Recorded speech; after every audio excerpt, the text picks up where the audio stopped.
Le temps ne guérit pas après une rupture. Aujourd'hui, on va briser ensemble un mythe et je vais te dire une vérité que peu de gens osent affronter. Le temps seul ne guérit rien. Parce que tu as sûrement entendu cette phrase des centaines de fois. Laisse faire le temps, ça va passer avec le temps. En fait, réellement, le temps ne guérit pas après une rupture amoureuse.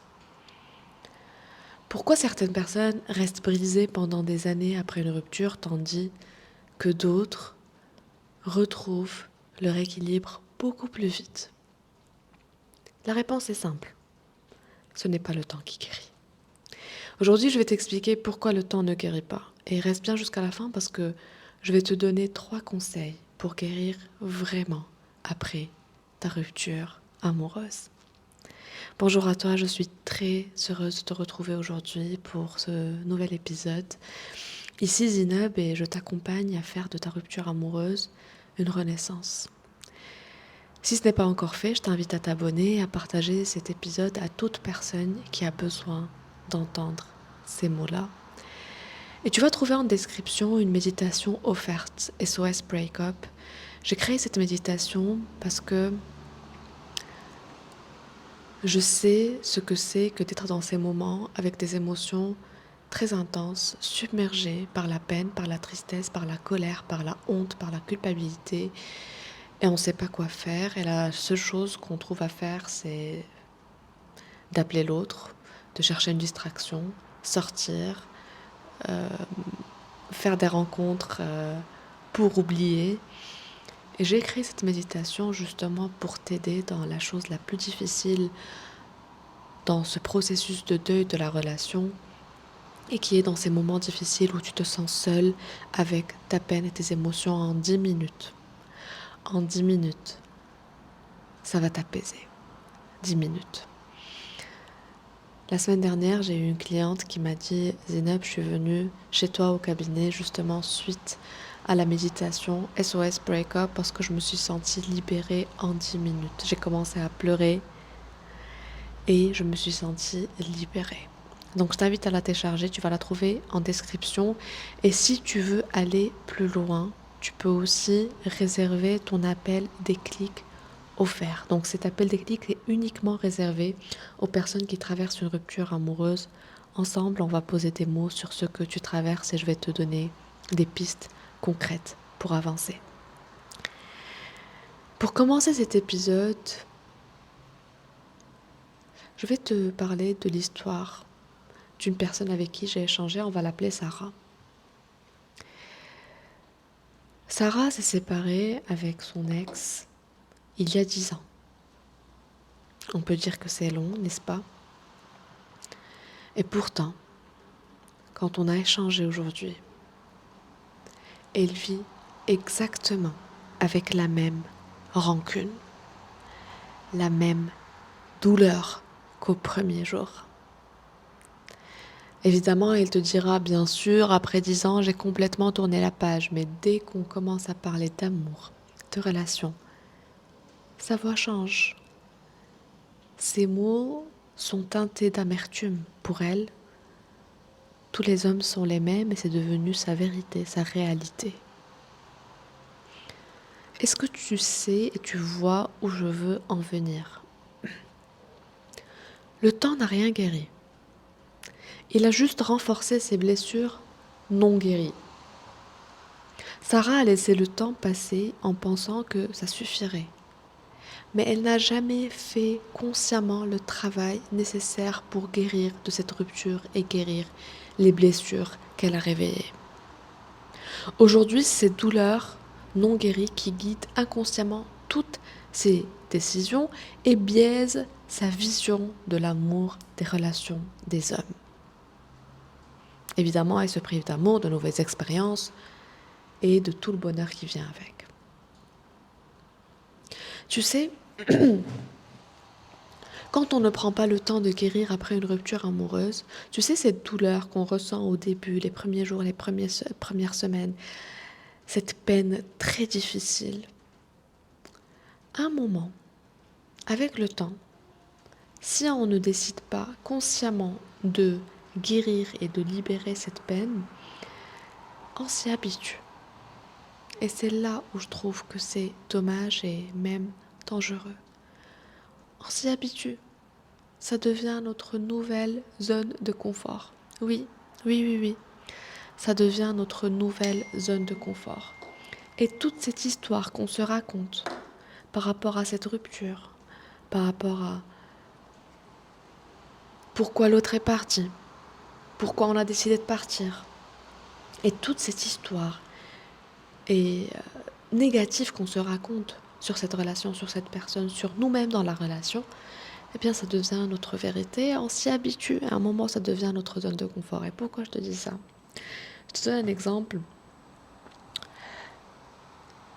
Il y a quelques mois, j'ai échangé avec une femme. Elle m'a dit, Zineb, écoute, je sais que tous les hommes sont des infidèles. Ok. Elle l'a dit en souriant. Et moi, je lui ai dit, est-ce que tu es sûre? Et là, elle était vraiment inconfortable. Le fait que j'ai challengé cette croyance-là. Je lui ai dit, est-ce que vraiment tu es sûre qu'il n'existe pas juste un seul homme sur Terre qui est fidèle et loyal? Elle était très gênée, elle m'a répondu non, avec un ton de colère. Et tu sais ce que j'ai vu dans cette femme? C'est une zone de confort dans cette croyance-là. Tu vas me dire, Zineb, mais c'est pas possible de trouver une zone de confort dans cette croyance-là de tous les hommes sont infidèles. Ça biaise toute la vision qu'on a des relations, ça nous empêche de trouver la bonne personne. Mais en fait, justement, à un moment, ça devient une zone de confort de complètement bâtir un mur autour de son cœur. Ne pas être vulnérable devant une personne, ne pas se montrer authentique devant une personne, ne pas ouvrir son cœur devant une personne. Et je sais que tu comprends de quoi je parle. Donc ça devient une zone de confort. Mais à quel prix? À quel prix? Si tu ne prends pas soin consciemment de cette blessure, elle reste ouverte. Tu t'y habitues, mais elle ne guérit pas. Et pire encore, comme je t'ai dit, elle peut s'infecter.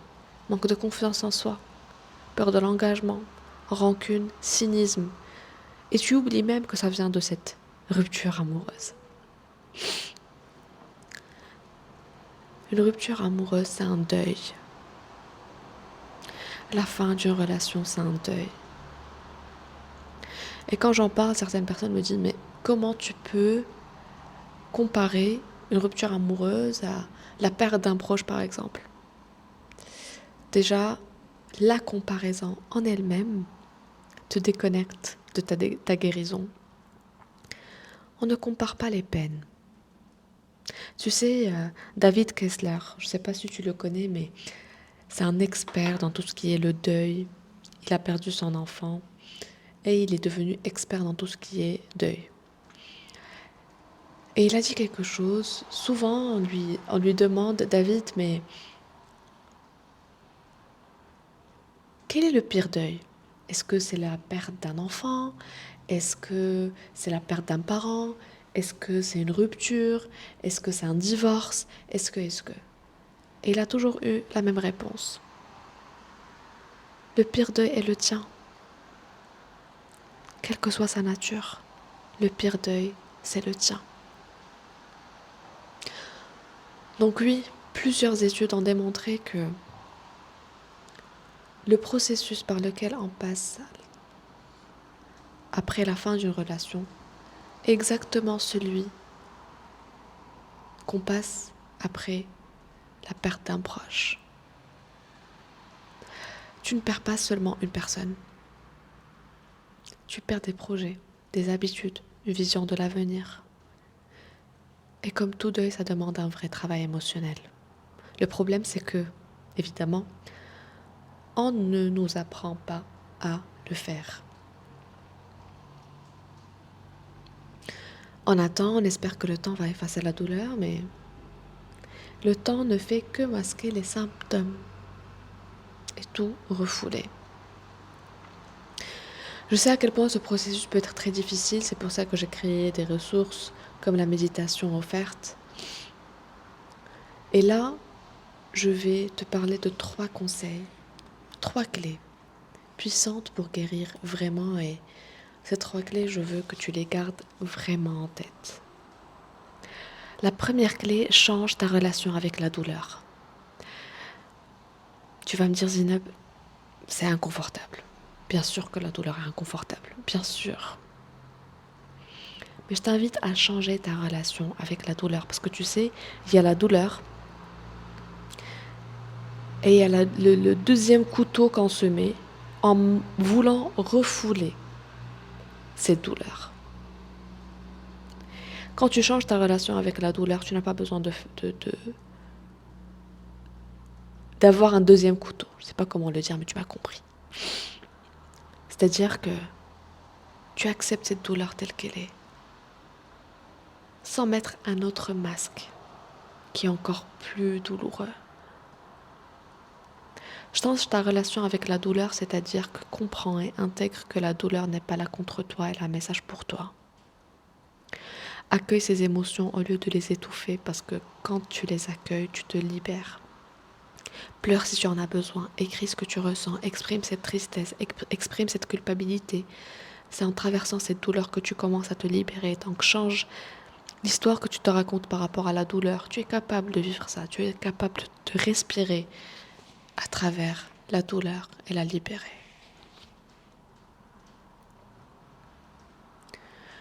Deuxième clé, reconnais que tu vis une période inconfortable. N'essaie pas de faire comme si de rien n'était. Ce n'est pas seulement la personne que tu perds, mais les projets, les habitudes, la vision du futur. Autorise-toi à ressentir cette peine et à reconnaître que, en fait, oui, c'est difficile.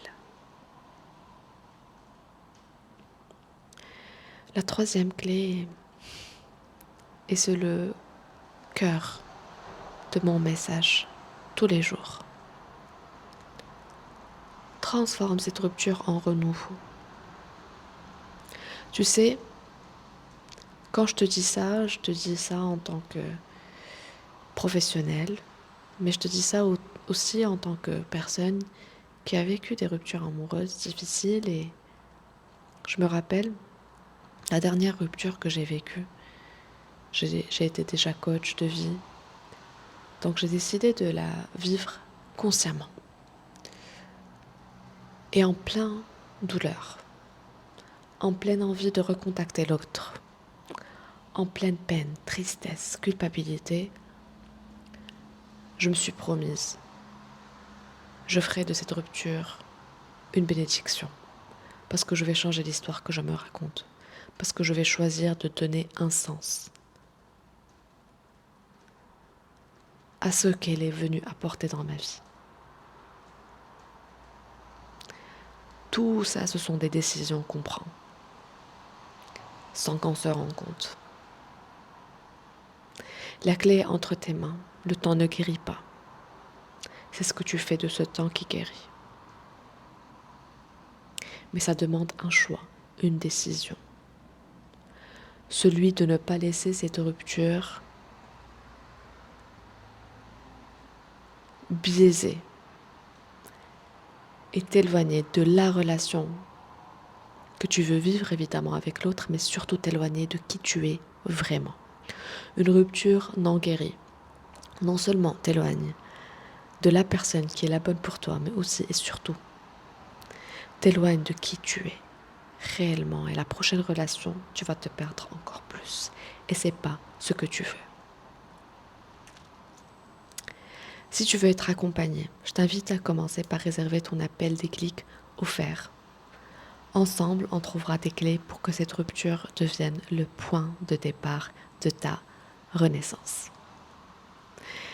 C'est la fin de l'épisode d'aujourd'hui. N'oublie pas de t'abonner pour ne pas manquer les prochains épisodes et de partager cet épisode avec toute personne qui a besoin de l'entendre. Je te dis à très vite pour un prochain épisode. Prends soin de toi.